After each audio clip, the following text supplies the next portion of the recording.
Nearly 5 million actively dating women in America are on the T app, and we can estimate that up to 70% of men, whether they're dating or not, are being discussed without permission and without their knowledge. Are you one of them? Listen, everyone's talking about the T breach, but no one is discussing the very real dangers and the topics that matter. How many men are affected, what it really means for men who are looking for a relationship, and what it means for men who are not even dating. In this video, I'm going to break down these questions. How does the app's user count translate to up to a 70% chance that you've been discussed without even knowing it? How can a breach of a nearly 5 million women-only network expose 4 important myths about women's dating? And most importantly, I think, what does it mean for those of you who are not even out there dating? I've reviewed numbers from the US Census, Pew Research surveys, major media, and T-Breach reports to give you the warning no one else is discussing. The numbers that turn this from a gossip story to a full-blown map of your very real risks. I'm Todd. I'm an author and a psychologist who supports men in dating and relationships, and I hope that this content earns your subscription. Now, let's dig in. With part number 1, let's look at the numbers. Now, I've checked everything here multiple times, but if I seem to have made an error, please let me know. Multiple outlets, including Reuters and the Associated Press, have confirmed that T has between 4 and 4.6 million women using the app, with ABC News recently reporting that there's 4 million with another 900,000 waiting in line. So let's call it 4.9 million women on the app. According to US Census Bureau population data, the total number of people in the United States ages 20 to 49, as shown in this table, is 131.57 million. And half of them, that's 65.8 million, are women. The exact percentage of women ages 20 to 49 who are single is difficult to confirm. It's safe to estimate that of the 65.8 million women in that age range, approximately 50%, or 33.6 million, are single. Now, about 12.7 million, or 38% of those single women, are actively dating, based on Pew Research and other sources in which single adults self-reported actively looking for a partner or they were dating regularly. So we've narrowed it all down to 12.7 million women between the ages of 20 and 49 who are single and actively dating.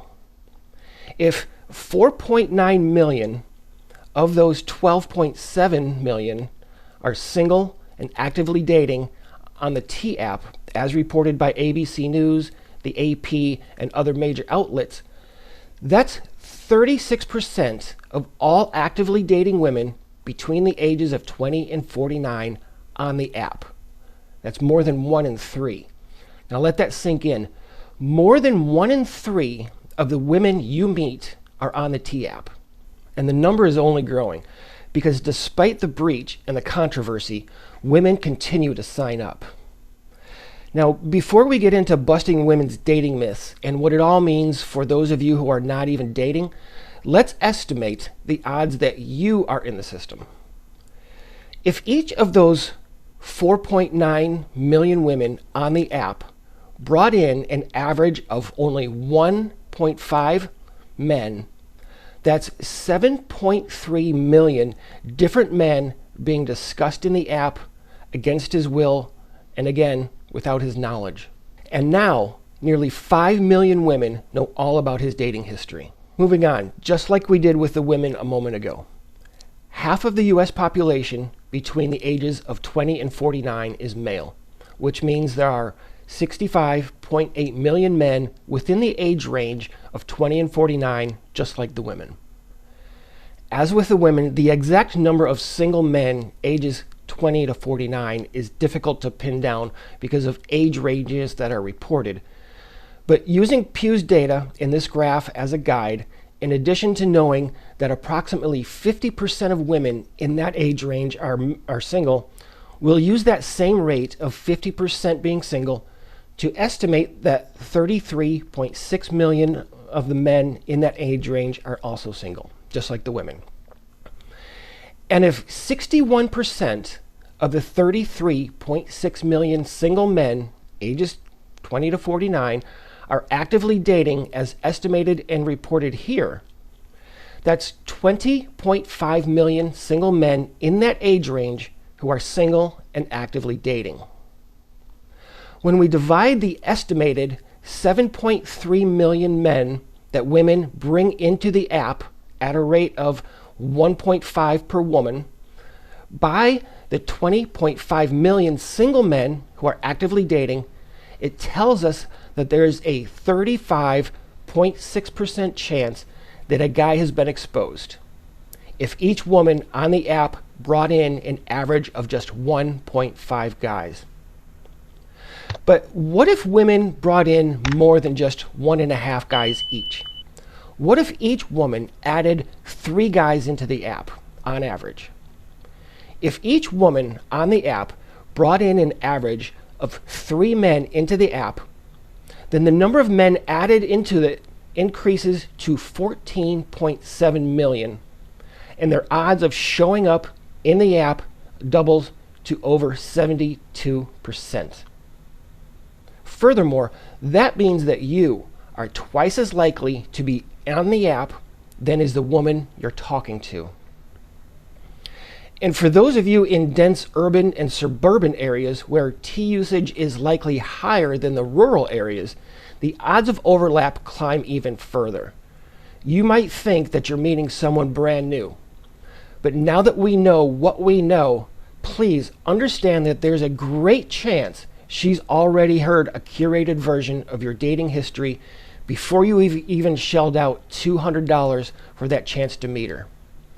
And I'm here to tell you that the only reason you're on that app is because someone is trashing you.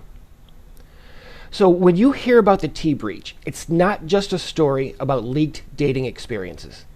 It's a story about how many women are in that network, how far their conversations reach, and the very, very real odds, possibly 70% or more, that you are one of the men being discussed. Guys, this is a brand new channel, and the early support has been very incredible. If this video hits a nerve or makes you think of things from a new perspective, just know that there's more coming. I've got more weekly breakdowns, deeper dives, and more help for men on the way. So please go deeper. My new book, Rules of Engagement, is coming soon, and you can reserve a copy today with the link in the description.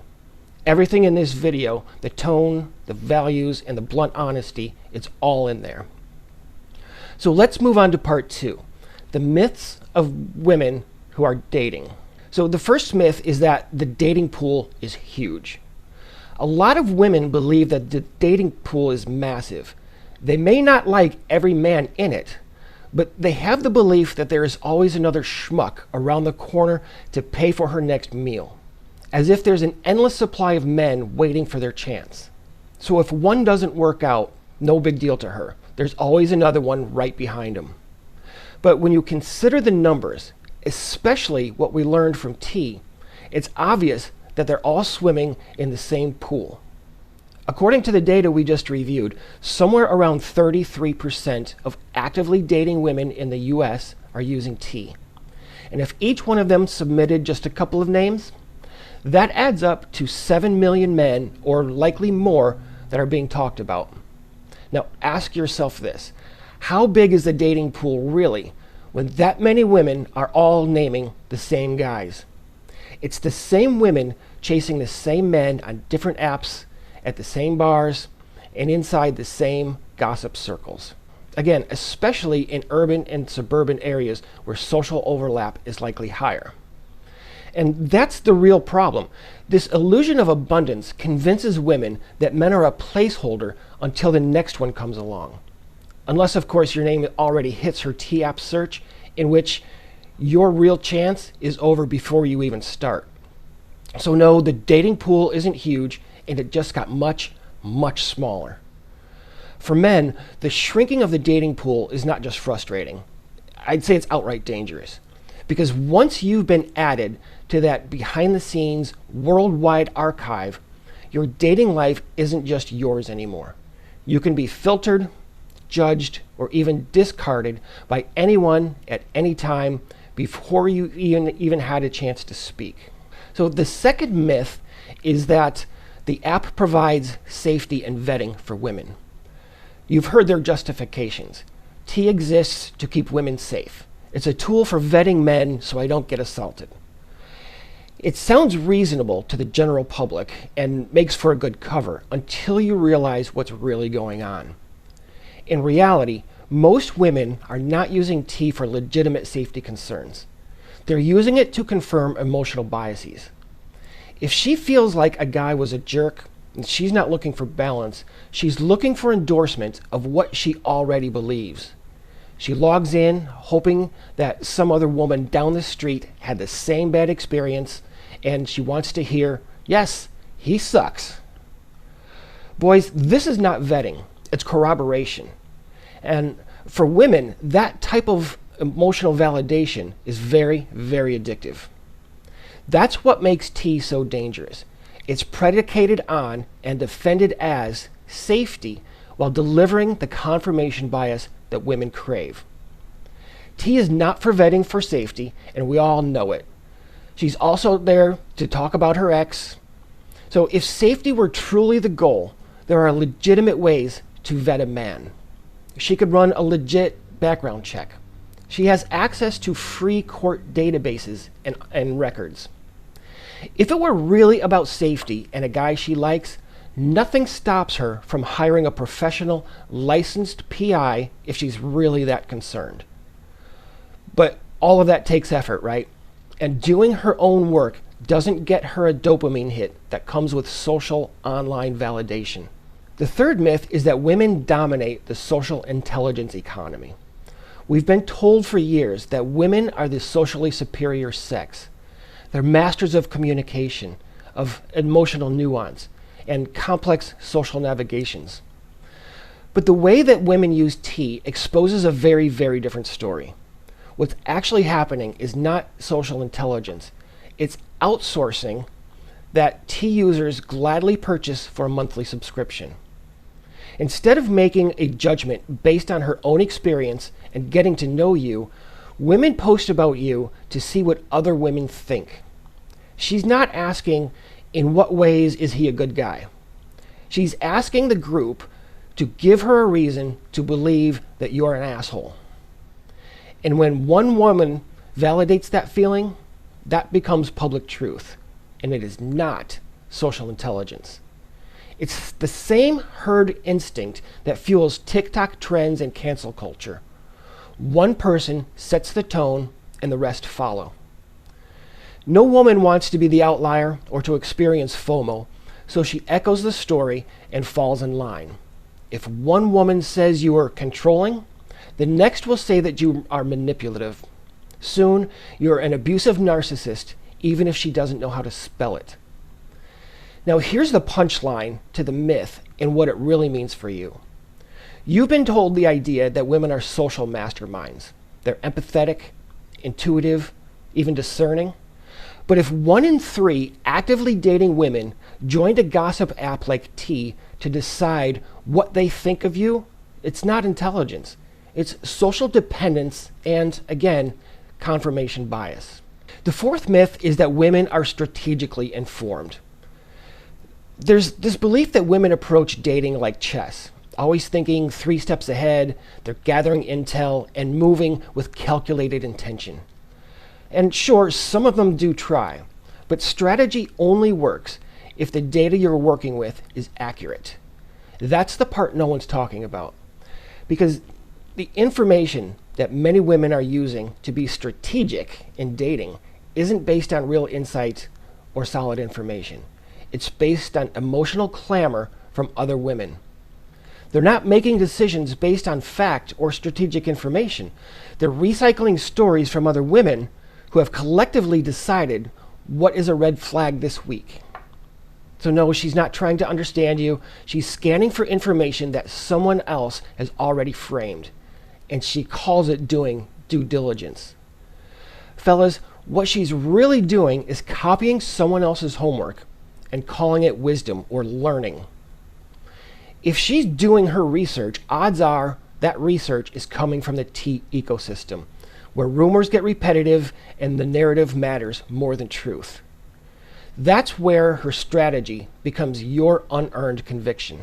Moving on to part 3 here, which I think is the most important, and I hope that many of you take a lesson from this. It's a warning to men who are not even dating. Now, this is where, again, I think it gets really dangerous for men, because T is not just a dating app. It's not just for learning about guys that women want to maybe be with. And you do not have to be in the dating pool or looking for a woman to be in that app. There are no restrictions, there are no barriers, nothing other than having an ID, and there are no consequences for any woman who decides that you belong in the public space and should be archived forever. Once your name is entered, that's it. You're searchable, you're permanent, and you're completely outside of the loop. Maybe it's your HR woman at work, and she's quietly watching you, looking for you in the app to confirm her concerns about you. Maybe it's your neighbor who thought that your Halloween decorations were too offensive, and now you're dealing with anonymous complaints to the HOA or city inspectors. Maybe it's even your sister during a family blow-up, and now suddenly you're the black sheep at every holiday dinner. Hell, it could be your daughter's friend's mom planting little warnings around the PTA about the things she's heard. It could be your boss quietly deciding whether you're worth the risk in a so-called sensitive workplace. And here's the really big point that I want you to remember. Our conservative estimate of 7.3 million men in the app is based on women adding only dating partners. But when you factor in that women can, and they do, add men that's not even within a romantic context, the number skyrockets. That's not paranoia, my friends. It's simply math. When curiosity is a woman's only barrier to entry, every man is a candidate for exposure. Any petty grudge, maybe it's a perceived slight, or any moment in which you did not play the part that she wanted, that's enough to put you into the system. And here's the kicker. A lot of these women are not adding you because they think you're dangerous. They're adding you because they can, out of boredom, out of curiosity, out of some imagined duty to warn other strangers about a man who simply annoyed them. And once you're in, there's no appeal, no decision, and no way to get your name out of the T matrix. So no, just because you're not dating doesn't mean you're safe. You're in the blast radius by existing in a world where anyone can type your name into a box. And it's the men who shrug and say, "Doesn't affect me, I'm not even dating." Those are the ones who are most likely to get blindsided because they'll never see it coming until their boss, their landlord, or their very own daughter starts acting differently and they have no idea why. If you've made it this far, you can tell that I put a lot of time, research, and thought into this breakdown to offer content that no one else has addressed. The numbers matter, and the psychology behind it all really, really matters. And if you're a man, dating or not, you deserve to know the truth. After subscribing and leaving a comment, check the video description for more sources and to connect with me. I would love to hear from anyone who's confirmed that they've been added to the T app. So hit subscribe, watch this video next, and I'll see you next time.